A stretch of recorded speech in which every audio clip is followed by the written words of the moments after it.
말씀이 중요하지 않은 것도 없습니다. 성경은 다 중요합니다. 그런데 오늘 말씀은 더 중요합니다. 여러분들 오늘 말씀을 잘 들으시고 이 말씀이 여러분 삶에 실제로 적용되고 응답되고 성취되기를 축원합니다. 제가 집에 세탁기가 고장나서 잘 못 고치거든요. 세탁기 고장나서 물이 막 새니까 급하잖아요. 막 쏟아지니까. 그래서 막 가가지고 그거 빼가지고 끼고 암만 해도 안 돼. 그래서 꼭지에 또 쇳덩어리 빼가지고 또 저 뭐냐 건재사 가서 사왔어요. 사다가 또 하니까 또 안 돼. 이거 그래서 또 호수를 빼가지고 또 갔어. 근데 호수를 빼가지고 왔더니 그 건재사 사장이 이거 안 맞네요 그러더라고. 자기가 팔았는데 안 맞는데 그러면서 그걸 주는 거예요. 그러니까 갖다 그거 하니까 맞더라고요. 여러분 세탁기 호수도 맞아야 돼요. 안 맞으면 고생합니다. 모든 걸 맞는 게 있어요. 양복도 맞아야 입는 거지 안 맞으면 바꿔야 되는지 수선하잖아요. 뭐 신발도 안 맞으면 바꿔야지. 모든 건 맞아야 돼요. 안 맞으면 안 되는 거예요. 맞잖아요. 맞아요, 안 맞아요? 맞아야 된다니까. 그럼 여러분 인생은 맞아야 돼요. 안 맞으면 인생이 어려워요. 인생이 왜 어렵냐? 안 맞아서 그래요. 다른 이유가 없어요. 인생이 왜 어려울까? 왜 힘들까? 안 맞아. 뭔가 안 맞아요. 그래서 힘드는 거예요. 세상 이치가 그런 것처럼 우리 영혼도 영적인 존재도 사람도 뭔가 맞아야 되는데 안 맞으면 힘들어요. 여러분 주일날 여기 오는 게 맞는 거예요? 안 맞는 거예요? 내장 사는 가는 게 맞는 거예요? 여기 가는 맞는 거예요? 맞아야 돼요. 주일날 주 앞에 나와 예배드리는 건 맞아야 되는 거예요. 이게 안 맞으면 그거 가는 거 잠깐이지 안 맞으면 고생이에요. 성경 얘기가 그거라니까.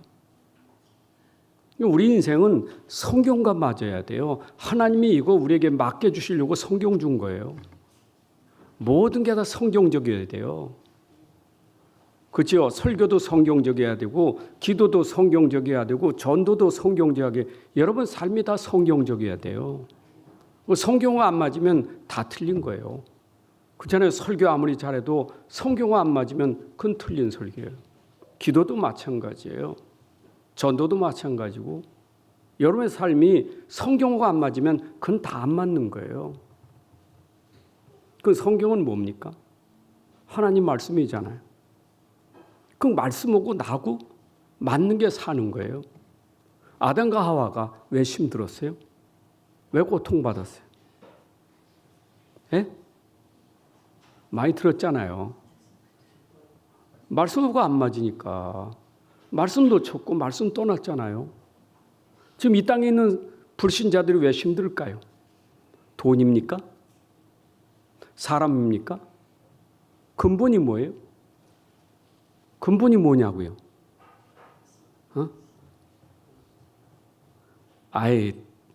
금방 얘기했잖아요. 말씀 몰라서 그렇다고. 근본이 말씀과 안 맞으면 그래요. 여러분 말씀과 안 맞으면 인생은 평생 고생이에요. 그래서 말씀으로 돌아오는 게 회개예요. 말씀으로 돌아와야 돼요. 그 말씀으로 안 돌아오는 게 그게 문제예요. 그래서 하나님이 말씀 떠난 사람들에게 말씀을 준 거예요. 근데 죄인이 말씀 알겠어요? 죄인이 하나님 알겠어요? 죽은 사람인데 영이 죽은 사람이 어떻게 하나님 알고 어떻게 말씀 알아요? 길이 없어요. 유대인들이 성경 많이 알지요? 구약 성경 능통하잖아요. 근데 그 사람들이 하나님하고 맞는 사람이에요? 안 맞는 사람이에요. 요한복음 17장 3절에 영생은 하나님과 그리스도를 아는 것이 영생이라서요. 하나님만 아는 것이 영생이 아니에요. 인생은 하나님을 알게 되는 길이 있어요. 그 길이 뭐냐? 예수 그리스도 아니고는 하나님 만날 수도 없고 하나님 알 수도 없어요. 그래서 모든 인생은 성경에 기록된 그 말씀 속에 기록된 복음 예수 그리스도를 알아야 하나님을 알게 되고 하나님 만나게 되고 하나님 누릴 수 있는 거예요. 이게 성경이에요. 그래서 우리가 항상 하나님을 누리려면 그 중재가 예수 그리스도로 말미암아 하나님을 만나고 누리게 돼 있는 거예요. 나는 누구고 먼저 맞아야 돼요? 누구고 먼저 맞아야 돼요? 하나님입니까? 예수 그리스도입니까? 예수 그리스도예요. 하나님 만나기 전에 예수 그리스도로 우리가 하나님 만나니까. 예수님 오셨어요. 예수님도 하나님이시지만 육신을 입고 오셔서 내가 길이요 진리요 생명이니 나로 말미암지 않은 그는 아버지께 이를 자가 없느니라. 그래서 우리가 예수를 영접한다, 믿는다. 그 말은 내 안에 그분이 오셔서 나하고 하나 되는 거예요. 여러분 속에 예수님이 오셔야 바로 내가 하나님과 하나 되는 거예요. 요한복음 17장 전체가 예수님의 기도인데 거기에 예수님 기도 내용이 아버지와 내가 하나 된 것 같이 저희와 우리가 하나 되게 하옵소서. 기도 내용이 그겁니다. 예수님하고 아버지는 하나이시잖아요. 근데 우리가 어떻게 아버지와 하나가 될 수 있어요? 아버지가 보내신 아들을 통해서 아버지와 우리가 하나가 됐다. 그 예수님의 기도예요. 그래서 성경은 온통 66권이 나에게 맞아야 되는 게 뭐냐? 복음 예수 그리스도가 나에게 믿음이 돼야 돼요. 맞았다는 말은 믿음이에요. 그 믿음이 주 예수 그리스도를 믿어야 돼요. 그게 우리의 신앙생활이에요. 여러분은 누구 믿는 사람? 예수 믿는 사람, 예수 그리스도를 믿는 사람. 여러분 믿음의 사람이에요. 예수 그리스도를 믿는 사람. 자, 그럼 예수 믿는 사람, 예수 그리스도를 믿는 사람에게 하나님이 그 삶을 통해서 우리에게 또 맡게 하시는 게 있어요. 내가 예수 믿는 사람, 이미 내가 받은 축복이 있죠. 근데 하나님은 내 삶을 통해서 하나님이 우리 삶 속에 하시려고 하는 게 있어요. 그게 뭐냐? 전도예요. 여러분, 그래서 하나님은 나를 통해서 이 땅에 내가 믿고 있는 예수님이 모든 사람에게 모든 삶에 그것이 전달되고 증거되는 것이 나하고 맞는 거예요. 여러분이 전도란 거 오해하면 안 돼요. 전도는 복음 가진 사람은 당연히 그 복음이 설명되는 게 전도예요. 어디에서? 내 삶 속에, 내 현장에서 내가 믿는 예수님이 내 삶에서 다른 사람이 내 삶을 통해서 예수님을 알게 되는 것이 전도예요. 그게 우리의 삶이에요. 우리는 그게 먼저 알아야 되는 것이지 내가 전도를 하면 삶은 놓쳐버리고 나가서 우리가 뛰들르고 외치는 게 그것만 전도가 아니에요. 그거는 필요한 거지만 우리의 진짜 삶은 평상시 내 삶이 내가 만난 그분을 다른 사람들에게 만나게 하는 일이 전도란 말이에요. 그게 성경이에요. 그러니까 성경은 내가 예수로 말미암아 하나님 만나게 하는 것이 성경이라면 내 삶이 내가 만난 예수님이 내 현장에 전달되는 증인되는 것이 내 삶이에요. 여러분들의 삶에 증인이 돼야 돼요. 내 안에 계신 그분이 증거되는 증인의 삶이 돼야 돼요. 맞죠? 자, 왜 증인돼야 됩니까? 여러분 생각해 보세요. 전도가 없으면 내가 이 자리에 있겠어요? 여러분 전도가 없으면 여러분들이 이 자리에 있겠냐고요. 누군가가 여러분들에게 이 복음을 전했기에 내가 들어서 믿어서 구원받아 이 자리에 있게 되는 것이지, 여러분 전도 없이 어떻게 내가 예수 믿습니까? 여러분 전도를 오해하면 안 돼요. 전도 없이는 믿을 수 없는 거예요. 그게 로마서 10장 13절부터 17절에 주의 이름을 부르야 구원받는데 주의 이름을 부른다는 것이 구원인데 그 이름을 어떻게 부를 수 있겠느냐? 믿지 않고 어떻게 부르냐? 어떻게 믿어지느냐? 들어야 믿어지지. 어떻게 들어? 전하는 자가 있어야 듣지. 그래서 하나님이 이 땅에 모든 민족이 지금 구원을 받아야 되는데 그 구원을 받기 위해서는 어떻게 해야 돼요? 이 복음이 전달돼야 돼요. 그게 여러분의 삶에 항상 명심하고 사셔야 돼요. 제가 서론에 왜 오늘 설교가 중요하냐? 지금 오늘 본문 얘기는요. 마태복음 10장에 예수님 파송하시고 마지막 그 파송한 이후에 그 결론입니다. 마무리하는 거예요. 다음은 세례 요한 얘기 나옵니다. 얼마나 중요하면 제자들을 좀 보내놓고 제자들이 현장 가서 복음 전하는데 얼마나 힘들었겠어요. 복음 전하는 게 쉽지 않잖아요. 그러니까 마태복음 10장에 복음 전할 때 쉽지 않아. 얼마나 핍박과 고난과 미움이 많아요. 가정에서부터. 낙심하지 마라 이 말이요.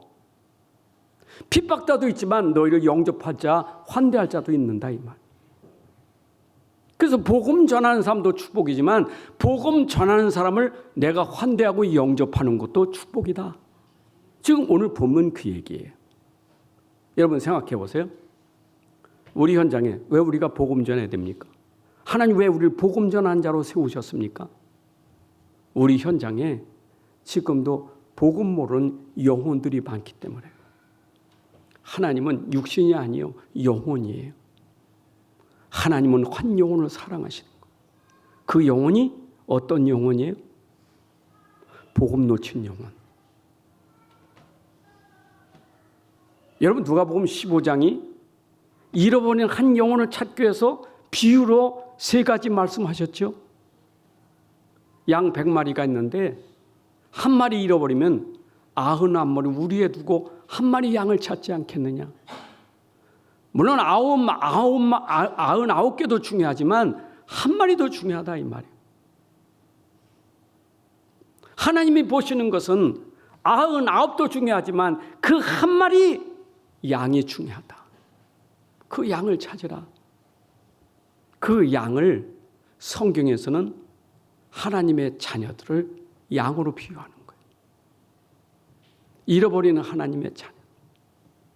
하나님은 현장에 영생을 주시기로 작정된 자기 백성들이 있는데 그 백성들을 구원하시기 위해서 예수님이 오셨잖아요. 자기 백성을 저에서 구원할 자로 예수님 보내신 거예요. 여러분 이 땅에는 영원토록 하나님 백성 아닌 사람이 있어요. 양과 염소가 있는 것처럼. 근데 여러분들은 믿고 보니까 내가 하나님 백성 되어 얼마나 감사해요. 영세전에 창세전에 우리를 선택해서 우리는 하나님의 자녀로 이미 우리를 부르신 거예요. 이게 영세전에 받은 축복이에요. 그러 잃어버린 사람들 그를 찾으라 그 말이에요. 그래서 누가복음 14장에 15장 14절에 그랬잖아요. 99마리를 두고 그 잃은 것을 찾지 않겠느냐. 여러분 찾았을 때 기쁨이 얼마나 크겠어요. 그런데 예수님이 그 현장을 볼 때 양들을 보니까 잃어버린 양들을 보니까 예수님이 마태복음 9장 36절에 그 무리를 보시고 불쌍히 여기시니 이는 그들이 목자 없는 양과 같이 고생하며 기진함이라. 이게 예수님이 보신 눈이에요. 여러분도 잃어버린 양이 목자를 잃어버린 양이 그 상태가 어떻겠어요? 고생하며 기진하며 지금 방하지 않습니까? 얼마나 기진해, 얼마나 지쳤겠어요. 얼마나 고생하겠어요. 하나님은 나에게 복음 주시고 그 복음이 저 잃은 양들, 지금도 저 방하는 양들에게 이 복음이 증거돼서 저 양들이 주께로 돌아오도록 하게 하는 게 하나님의 뜻이에요. 어디요? 마태복음 10장 6절에 이스라엘의 집에 잃어버린 양에게 하라. 이스라엘이 어디입니까? 자기 민족 아닙니까? 하나님의 택한 백성 아닙니까? 그런데 이스라엘이 예수 알아요? 예수를 몰라. 이스라엘 예수 그리스도를 몰라. 십자가에 못 박아 죽였다니까. 이스라엘 지금 잃어버린 양이요. 저들에게 지금 복음이 증거돼야 되는 거예요. 이름은 기독교라고 하지만 기독교지만 복음이 없어요. 복음을 놓치고 있어. 그게 뭐예요? 종교지. 유대는 종교예요. 유대인은 종교예요. 유대 종교에서 복음 듣고 들어온 사람들이 디아스포라 아닙니까? 흩어진 자들이 복음 듣고 들어오지. 지금도 교회 안에 이름은 기독교인데 복음 없어. 잃어버린 양. 이들에게 먼저 복음이 전달돼야 되는 거예요. 그게 하나님의 뜻이에요. 그래서 여러분들 오늘 교회 안에서부터 잃어버린 양이 복음 만나서 목자 되시는 주님을 만나고 누리게 하는 것이 하나님의 뜻이에요. 우리가 교회 밖에만 얘기하는 게 아니고, 여러분 교회 안에 불신자가 있고 교회 밖에 신자가 있어요. 교회 밖에 구원받은 사람이 있는데 예배당만 놓치고 있지. 근데 교회 안에 예배당은 출입은 하지만 구원 못 받은 사람이 있어요. 여기에 이스라엘 자기 백성들이 복음을 듣게 해야 되는 거예요. 여러분, 그래서 예수님도 베드로에게 얘기한 게 뭡니까? 베드로에게 사명 줄 때 어떤 얘기했습니까? 네가 나를 사랑하느냐? 예, 제가 주님 사랑하는 줄 주님이 아십니다. 사명 뭘 줬어요? 베드로에게 주신 사명이 뭡니까? 내 어린 양을 먹이라 치라. 그 양이 잃어버린 양. 여러분, 우리의 사명은 잃어버린 양. 다시 말하면 목자와 양의 관계는 뗄래야 뗄 수 없는 관계예요. 목자와 양은 뗄 수 없는 관계예요. 여러분, 가지와 나무가 붙어 있어야 되지 그건 끊어지면 안 돼요. 그 관계처럼 목자와 양은 떨어지면 안 돼요. 반드시 양은 목자가 있어야 되는 거예요. 그래서 예수님은 항상 목자 되시는 예수님을 만나야 될 양이라 이 말이에요.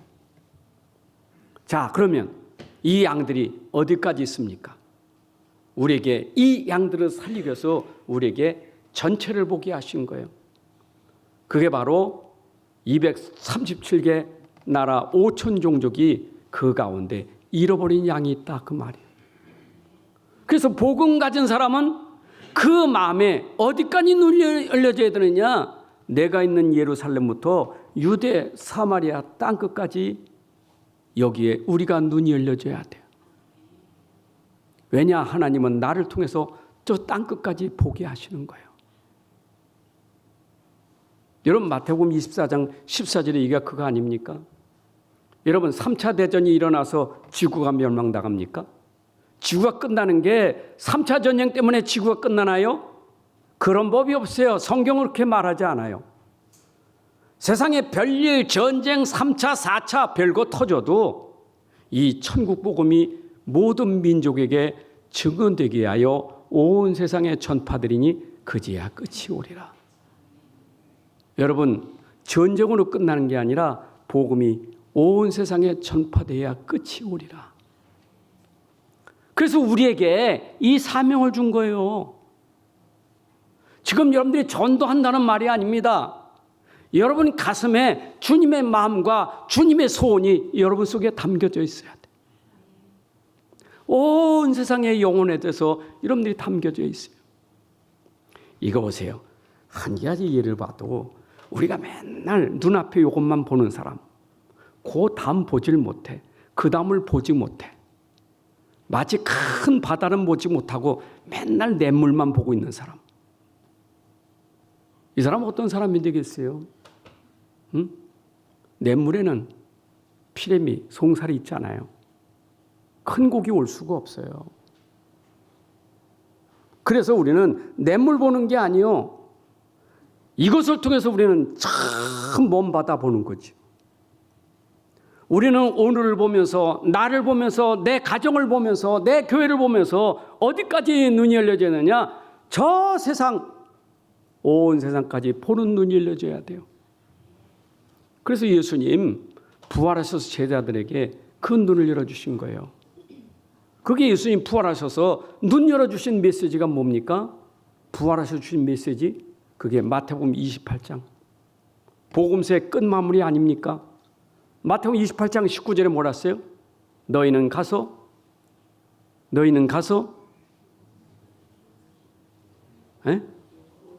모든 민족. 여러분, 제자에게 지금 상황은 모든 민족에 안 맞겠지요? 지금 상황이 무슨 모든 민족입니까? 지금 핍박받고 어려운데, 지금 나도 살기 힘든데, 나도 지금 핍박받아 어려운데 모든 민족으로 제자를 삼는다고요? 근데 하나님이 그들에게 그걸 담아주신 거예요. 그걸 마음속에 담아주신 거예요. 마가복음 16장에 뭐라 했죠? 16장 15절에는 너희는 어디에 다니며? 온 천하에 다니며 누구에게? 만민에게. 여러분 보세요. 얼마나 복음서의 말미에 예수님이 주신 그 메시지가 지금 제자들에게 눈을 열어주신 거예요.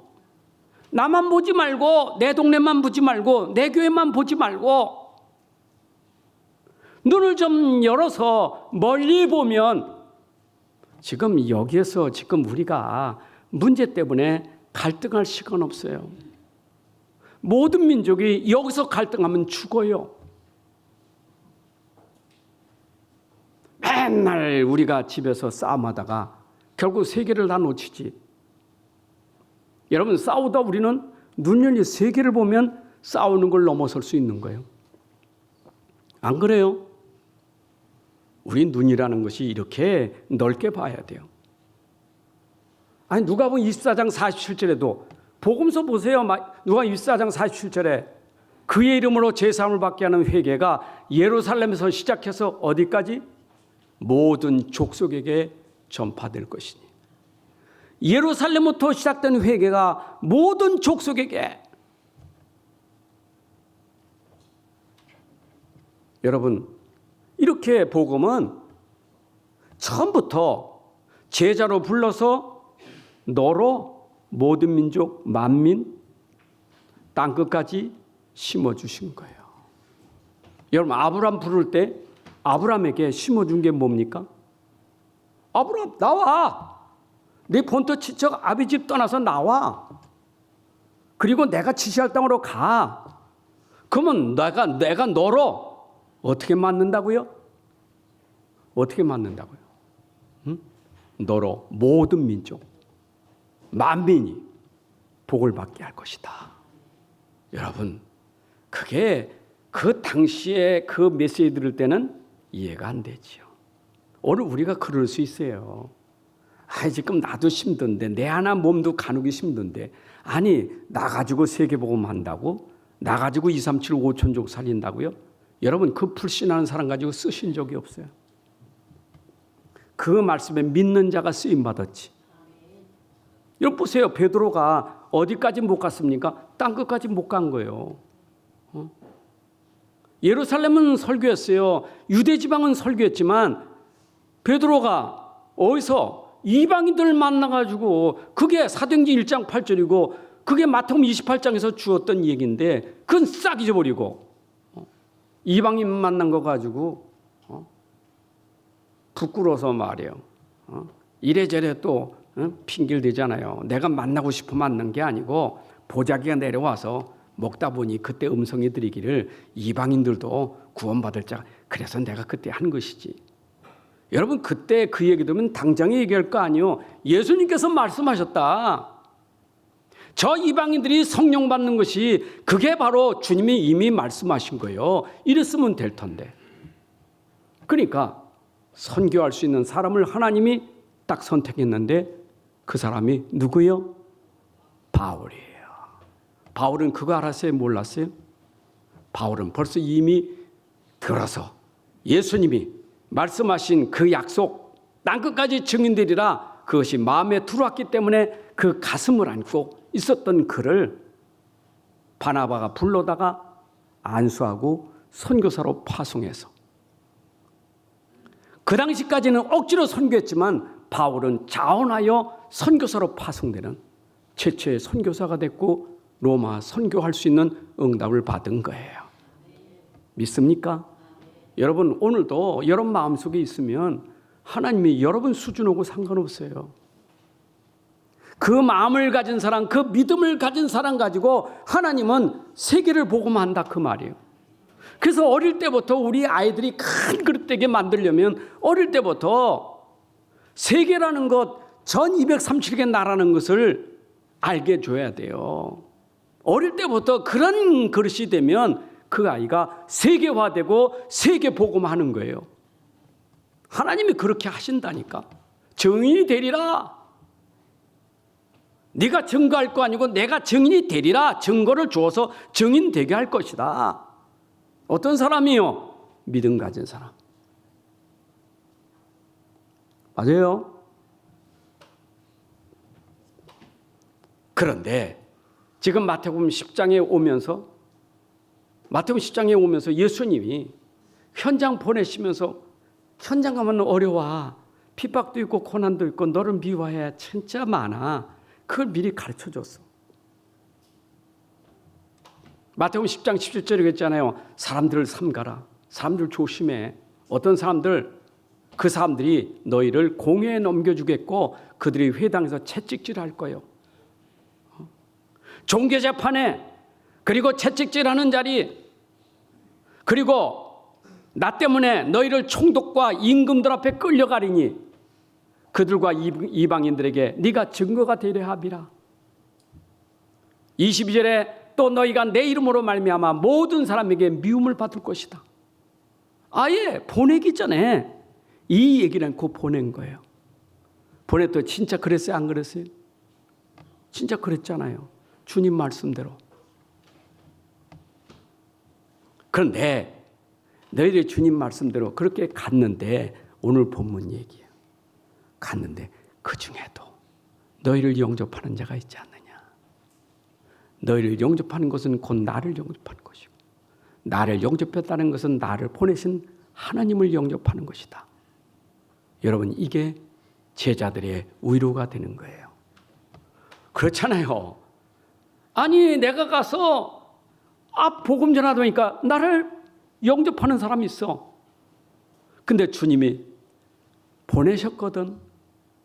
날 영접한 너를 보낸 나를 영접한 거예요. 그러면서 약속이 뭐예요? 그 사람들에겐 상을 잃지 않을 것이다. 무슨 얘기입니까? 여러분 전도도 축복이고 전도하는 사람을 대접하는 것도 축복이에요. 이걸 여러분들이 아셔야 돼요. 내가 복음 전하는 것도 축복이고 복음 전하는 사람을 내가 섬기고 헌신하고 대접하는 것도 복이에요. 여러분 우리가 선교 다 할 수 없잖아요. 그럼 선교사님들은 주님의 말씀 듣고 선교 현장 갔죠. 갔잖아요. 근데 그분을 영접하는 거예요. 그분을 대접하는 거예요. 이것이 함께 누릴 상이다 그 말이에요. 여러분 이것이 고린도서 3장에도 나옵니다. 물 주는 이가 있고 심는 이가 있고 자라나게 하시는 이가 있다. 여러분 우리가 나무를 심으면 열매를 따는데 열매라는 것은 심는 사람이 있고 물 주는 사람이 있잖아요. 근데 그것을 자라나게 하시는 하나님이시다. 여러분 우리가 복음 전하다 보면 심는 사람이 있어요. 심어놓고 물만 주는 사람이 있어요. 그런데 그것이 합력해서 자라나 열매를 맺더라. 영혼들이 돌아오더라. 여러분 우리가 한 영혼을 구원해서 한 영혼이 영접했다고요. 그렇게 기뻐할 일은 아니에요. 당연한 일이지. 근데 자칫하면 영접에 도취해가지고 나는 몇 명 영접하고 몇 명 그러다 보니까 어떤 때는 교만하면 목사님도 못한 건 내가 했다고. 여러분 착각하면 안 돼요. 그러나 합력해서 한 사람이 구원받게 되는 것이죠. 안 그래요? 어떤 사람은 교회까지 끌어다 놓은 사람이 있어. 끌어다 놓지만 그 사람에게 실제로 답을 주지 못했어. 근데 그 사람이 교회에 와서 예수를 믿었다. 그럼 데려온 사람도 축복이 되겠죠. 그 사람에게 말씀서 그 사람이 믿은 것도 축복이 되겠죠. 그럼 그걸로 끝나지 않잖아요. 믿은 사람이 자라나야 될 거 아니에요. 자라나게 하는 일도 축복이에요. 이게 바로 우리가 누릴 축복을 오늘 본문에서 말하고 있는 거예요. 자, 그러면 예수님이 제자들을 현장으로 보냈다. 그럼 제자는 누구냐 이 말이에요. 복음 전한 전도자는 누구냐? 이 사람은 예수님이 보낸 사신이다. 고린도후서 5장 20절. 그러면 우리가 그리스도를 대신하여 사신이 되어 우리가 누굽니까? 여기에 전도자, 선교사들. 그리스도를 대신해서 하나님이 우리를 보낸 우리는 그리스도의 대신, 그리스도의 대사다 이 말이에요. 사신이다. 여러분 오늘 우리는 주님이 불을 부르실 때 우리를 주님을 대신하여 현장에 그 일을 하도록 우리를 그 현장에 보냄 받은 제자들이에요. 여기 현장에는 주님이 보낸 제자들이 있는 거예요. 주님이 파송한 자들. 그 제자들을 마태복음 10장 1절에 보면 그렇게 말하잖아요. 예수께서 그 12제자를 부르사 더러운 귀신을 쫓아내는 모든 병과 모든 약한 것을 고치는 권능을 주시니라. 12제자를 불러서 그들이 현장에 가 일을 할 수 있도록 하나님이 그들에게 이 축복을 주신 거예요. 그래서 이 사람들이 가서 할 일은 무슨 일을 해야 돼요? 내 일이 아니요, 사람의 일이 아니요, 그리스도께서 보내셨으니 그리스도의 일을 해야 될 사람이다 이 말. 지금까지 그리스도께서 일하셨는데 그리스도가 이제 부활하시고 승천하셔서 아버지께로 가게 되면 아버지께서 성령을 보내사 그 성령이 그 제자들에게 그리스도의 일을 하게 하시더라. 그러니까 나와 여러분들은 현장에서 누구의 일을 할 사람이요? 그리스도의 일을 할 사람이에요. 고린도서 4장 1절. 사람이 마땅히 우리를 누구의 일꾼? 그리스도의 일꾼. 하나님의 비밀을 맡은 자로 여길지니라. 맡은 자들에게 구할 것은 충성이니라. 여러분들이 그리스도의 비밀을 맡은 사람이에요.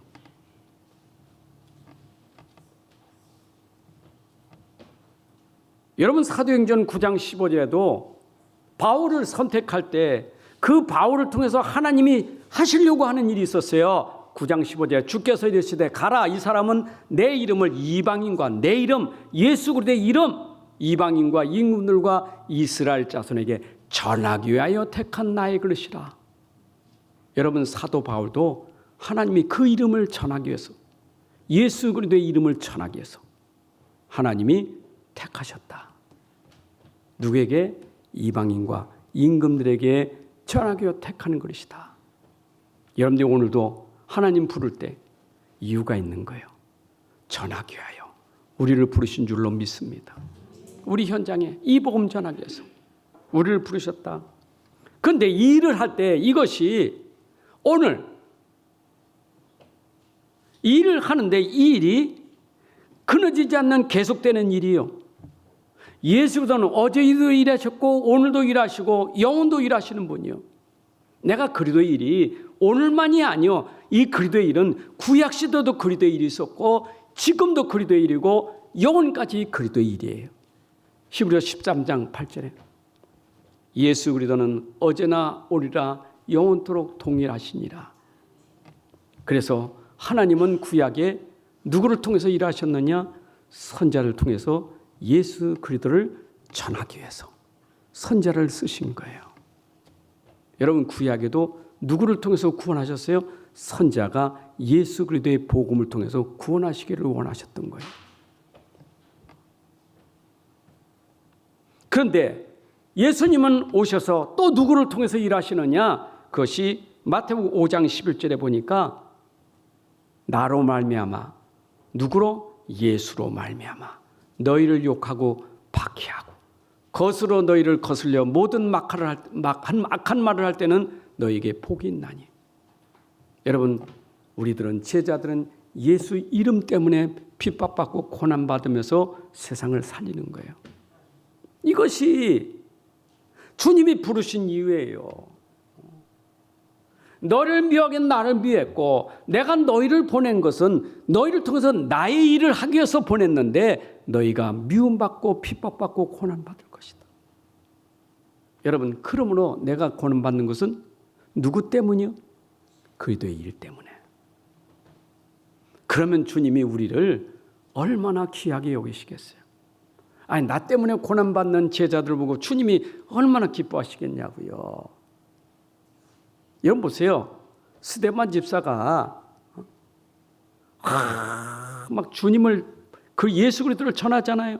그 전할 때 얼마나 핍박이 심했습니까? 돌을 들어서 죽여버리잖아요. 여러분, 스데반은 누구 일을 하다가 돌에 맞아 죽었어요? 예수 그리스도의 일을 하다가. 그랬더니 예수 그리스도가 보좌에 계셔서 자기 일 때문에 저렇게 돌에 맞아 죽는 걸 보고 가만히 앉아 계셨어요? 자리에서 벌떡 일어나셨어. 스데반이 그걸 본 거예요. 여러분, 내가 오늘 일할 때 주님은 내가 일하는 걸 보고 계신 거예요. 여러분들이 핍박받고 고난받고 어려움 당하는 걸 주님이 보고 계신 거예요. 낙심하지 마라 말이야. 네가 하는 일은 내 일이요. 그런데 너희를 영접한다? 너희를 영접하는 것은 나를 영접하는 것이고 아버지를 영접하는 것이다. 40절.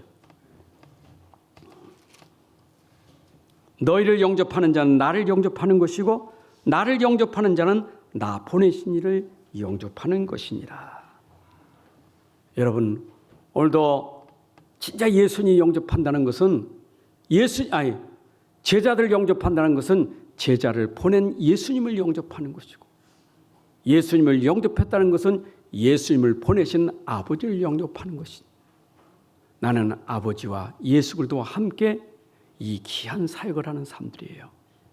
여러분들이 지금 복음 전달하는 일이 얼마나 귀한지 몰라. 내가 현장에서 이 복음을 전달한다, 이 복음을 설명한다, 이 복음을 전하는 삶이 되고 있다. 그런데 그 삶이 여러분들의 핍박의 고난이 온다? 낙심하지 마라. 그게 바로 나의 일이다. 그게 아버지 일이다. 근데 너를 환대? 그건 나를 환대하고 아버지를 환대하는 거예요. 자, 그러면 이 사람들에게 줄 상이 있겠죠? 여러분 보세요.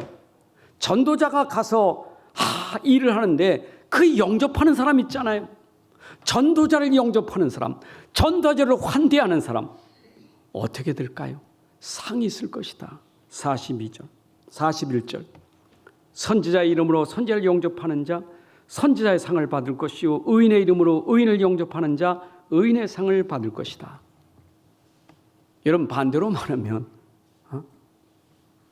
전도자를 내가 영접하는데 반대로 전도자를 싫어하고 전도자를 핍박하는 사람은 어떻게 되겠어요? 상의 반대는 뭐예요?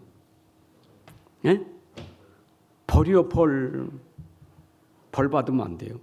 상 받아야지. 그러니까 우리가 복음 전도자를 내가 어떻게 대하느냐가 참 중요한 거예요. 여러분, 복음 전하는 사람 내가 어떻게 대하느냐, 이 복음을 말하는 사람 내가 어떻게 대하느냐,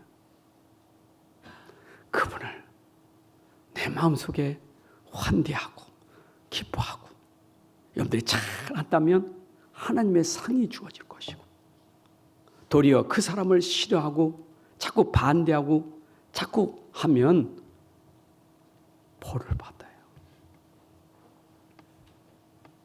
여러분, 구약 시대에도 그래서 전도자, 선지자들을 얼마나 많이 보냈습니까? 선지자를 보낼 때마다 죽여버리는 거예요, 선지자들을. 여러분, 에레미야가 얼마나 큰 선지자입니까? 그 선지자가 외칠 때 그 선지자를 옥에다 가뒀다니까. 감옥에 가둬, 시대들의 감옥에 가뒀다니까. 여러분, 선지자가 왔으면 선지자의 말을 잘 들으면 사는 건데 감옥에 가뒀어요. 선지자는 자기를 한 게 아니에요. 하나님의 보내심을 받아서 사역하러 갔지. 그래서 내 이름 때문에 박해하는 자들이 있는가 하면 내 이름 때문에 영접하는 자가 있다. 여러분, 박해하는 자가 되는 게 아니라 우리 영접하는 자가 돼요. 바울이 그걸 깨달았어요. 여러분 디모데 전서 바울이 깨달았어요. 내가 옛날에는 회방자요 박해자요 사람 죽이는 자였는데 그때 내가 그렇게 하는 것은 내가 알지 못해서 깨닫지 못해서 내가 그랬다. 자기 고백을 했어요. 내가 이렇게 사람을 죽이고 핍박했지 내가 알지 못해서. 그 전도자들 복음 전하는 제자들을 사도행전 9장 1절 2절 그 제자들을 살기가 등등하여 그 제자들을 죽이려고 쫓아다닌 거예요. 근데 그것이 내가 알지 못해서 그랬다. 깨달은 거예요. 여러분들 전도자를 내가 자꾸 방해하고 핍박하는 것은 알지 못해서 그런 거지. 그러나 깨달으면 전도자가 소중하고 귀한 것을 아셔야 돼. 그런데 선지자와 의인의 이름으로 영접했다. 선지자는 곧 누구를 말합니까? 이스라엘의 지도자예요. 이스라엘 지도자. 이스라엘에는 세 지도자가 있죠. 왕, 선지자, 제사장.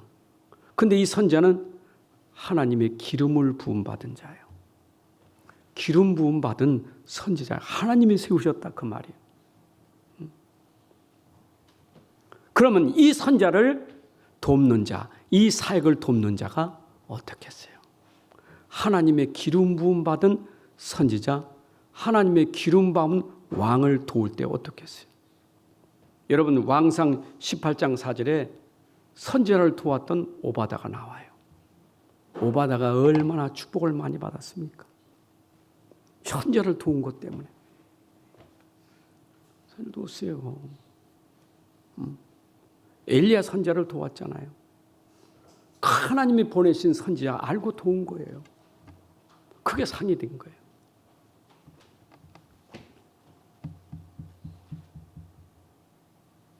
의인은 누구냐? 의인은 구원받은 성도들이에요. 여러분 구원받은 성도들. 구원받은 성도들이 모인 곳이 교회예요. 근데 교회를 진짜 섬기고 도왔던 사람이 누구냐? 여러분 신약에서 한 사람 찾는다면 로마서 16장 23절에 가이오 같은 사람이에요. 가이오는 온 교회 다시 말하는 의인들을 잘 섬긴 사람이에요. 여러분 그게 가인이 받은 축복이에요. 가이오가 받은 축복이에요. 여러분들이 하나님이 기름 부음 받은 종들과 그리고 하나님이 구원하는 의인들을 교회를 여러분들이 돕는 것이 하나님의 축복이라 이 말. 그 다음에 제자들의 사역을 돕는 거예요. 로마서 16장 3절 4절에 브리스가 부부는 복음 전하는 제자들의 사역을 도왔어요. 여러분 브리스가 부부가 받은 축복은 설명이 더 필요 없어요. 오바다가 받은 축복 설명할 수 없지요. 가이오가 받은 축복을 어떻게 설명합니까? 근데 이들이 한결같이 어떤 사람들이요? 그 복음을 전하기 위해서 하나님이 보내신 선지자 그리고 그 의인들 그리고 제자들 이들을 영접한 자. 자, 그 증인을 찾아봅시다. 구약에서 선지자들을 섬겼던 증인들 저는 구약의 선자 섬겼던 증인들 많이 있지만 대표적인 사람이 엘리야를 섬겼던 사르밧 과부를 볼 수가 있습니다. 열왕기상 17장 8절부터 16절의 얘기인데 여러분 그때 가뭄 때예요. 아방 시대 이세벨 시대에 비가 오지 않아서 완전히 가뭄이에요. 가뭄이나 먹을 게 없어요. 근데 사르밧 과부에게는 먹을 것이 딱 가루치밖에 없었어. 가루 한 쿵과 그리고 기름밖에 없었어요. 근데 이때 엘리야가 이제 물 좀 달라 하니 물도 주고. 근데 네가 좀 나한테 떡 좀 줘야 돼.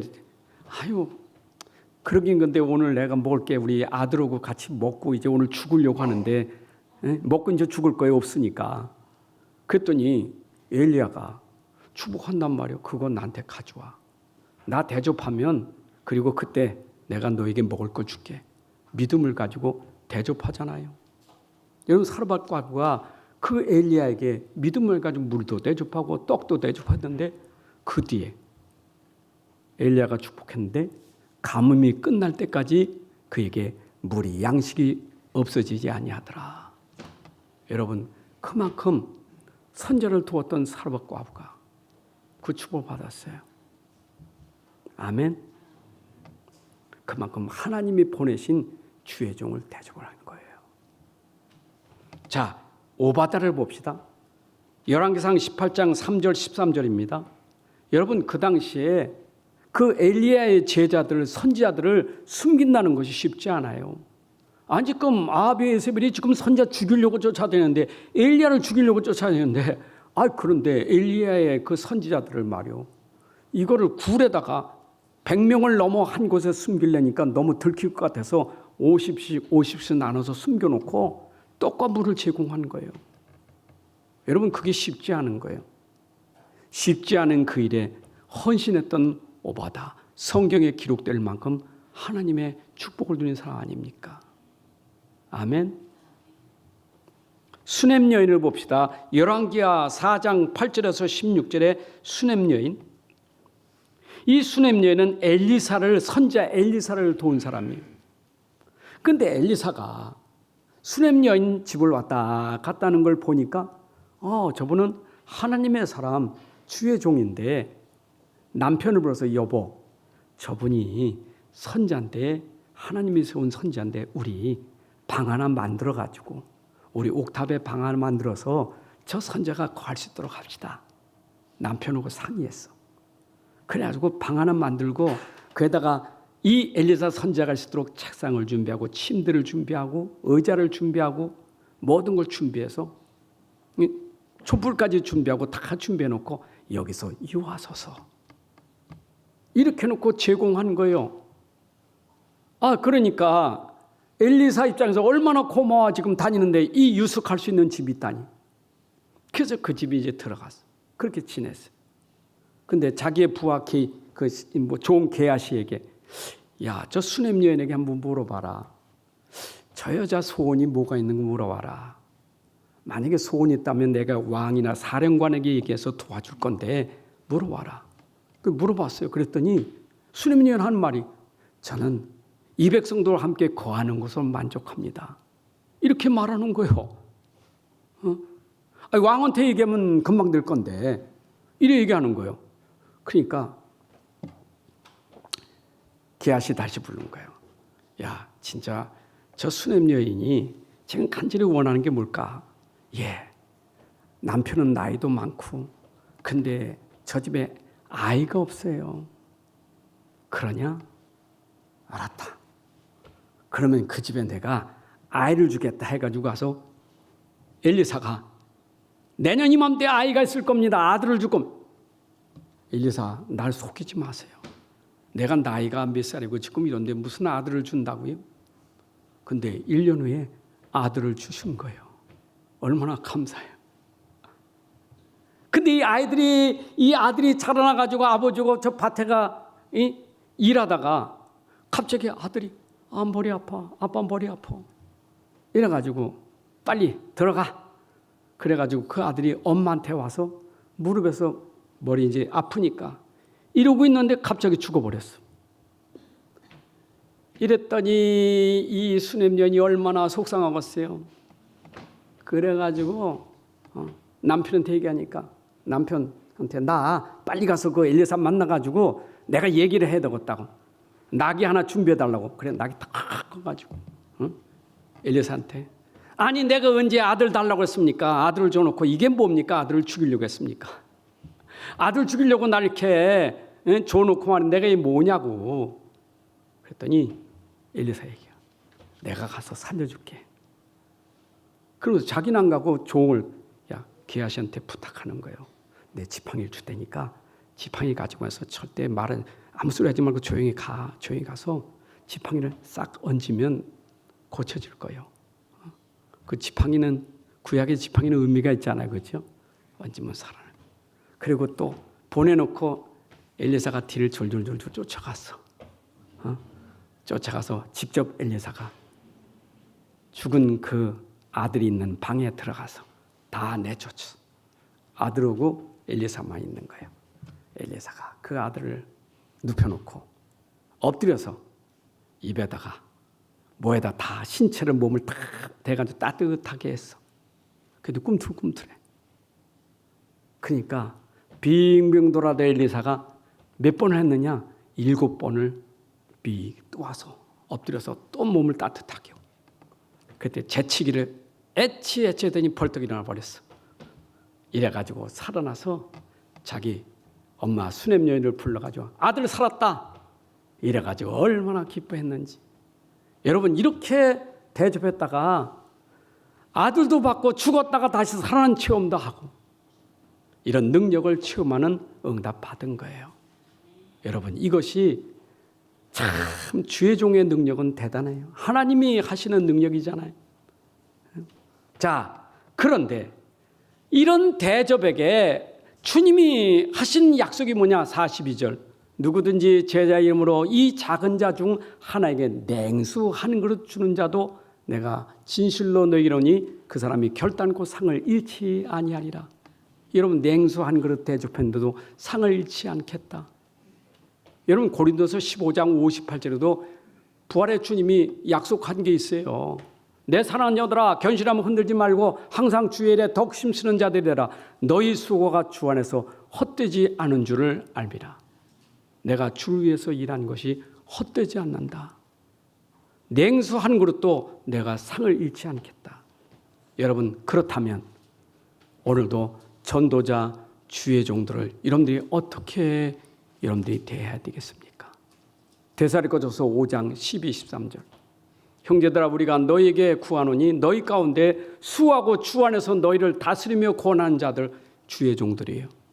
그들의 역사로 말미암아 사랑 안에서 가장 귀히 여기며 오늘도 전도자를 귀히 여기시기 바랍니다. 주의 종들을 귀히 여기는 자가 돼야 돼요. 여러분 냉수 한 그릇 대접했다는 말은 그 마음이에요.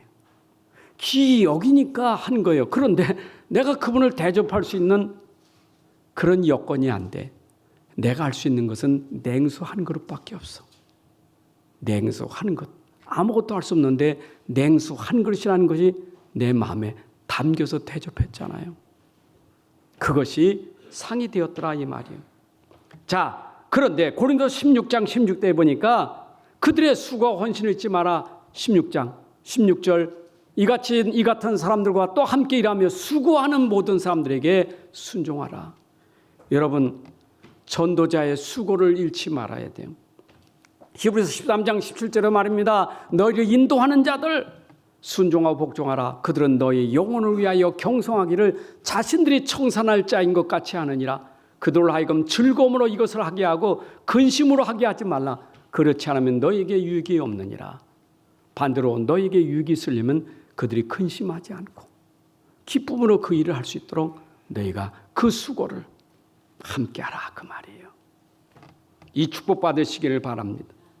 여러분 사실은 이런 전도자들이 하고 있는 일이 얼마나 수고인지 몰라. 이런 고린도후서 우리가 11장에 보게 되면 바울이 복음 전하면서 자기가 수고한 것을 내가 자랑할 것 같으면 이루 말할 수 없지만 부득불 자랑하지 않을 수가 없어. 왜냐? 거짓 선자들이 와서 한 일을 가지고 계속 자랑하니까 고린도 교회가 그게 진짜 자랑인 줄 알았어요. 그런데 바울은 내가 부득불 그 자랑 말고 진짜 너에게 자랑은 할 일이 있다 하면서 내가 너희들 때문에 복음 때문에 내가 당한 일이 얼마나 많은 줄 아느냐.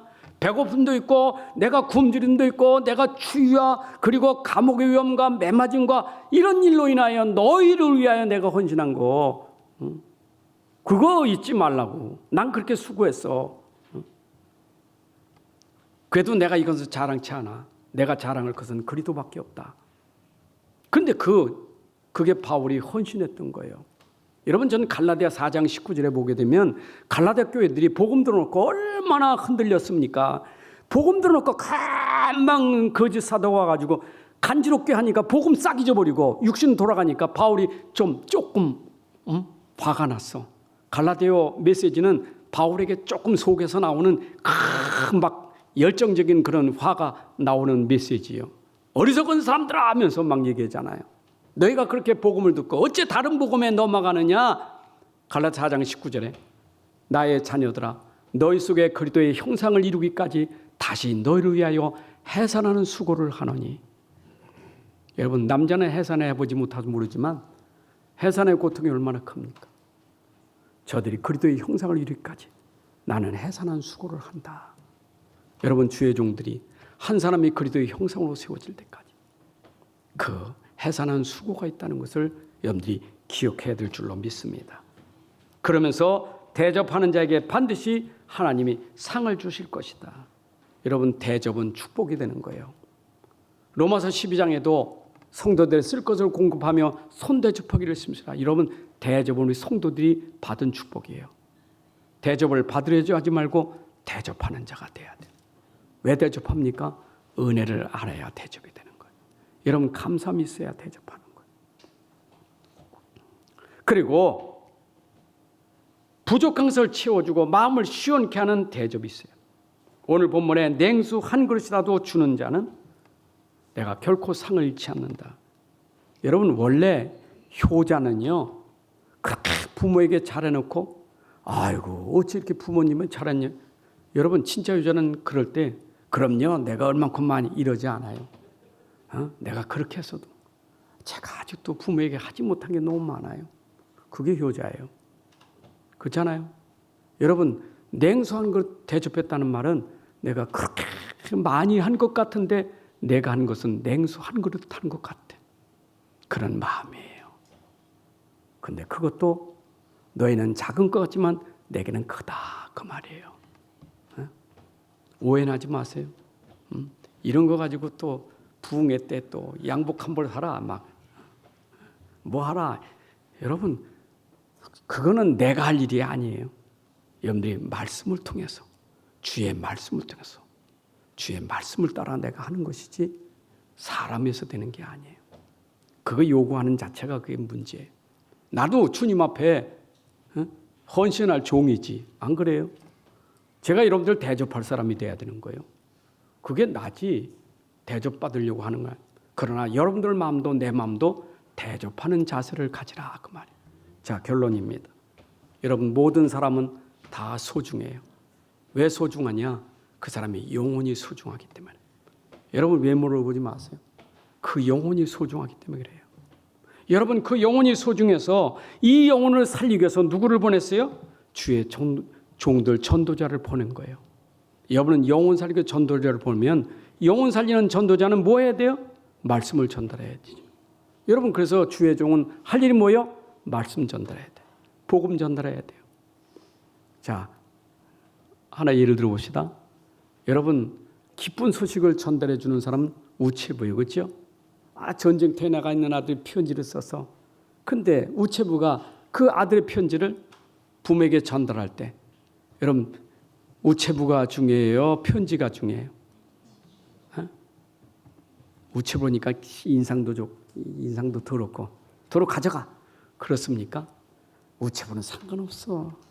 우체부가 어떤 사람은 어떤 상관없어. 중요한 건 그가 전달해 준 편지가 중요하지. 여러분들이 오늘도 나에겐 편지를 귀중히 여길 줄 알아야 돼.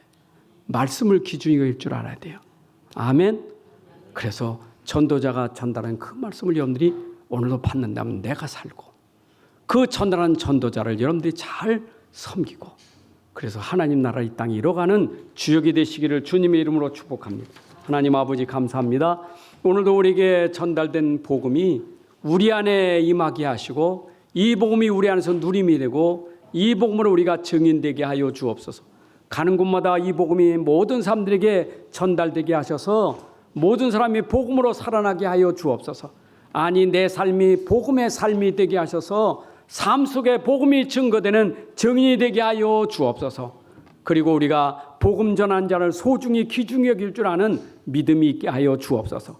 그래서 우리가 함께 이 복음 운동에 우리 함께 갈 수 있는 동역하는 주역이 되게 하여 주옵소서.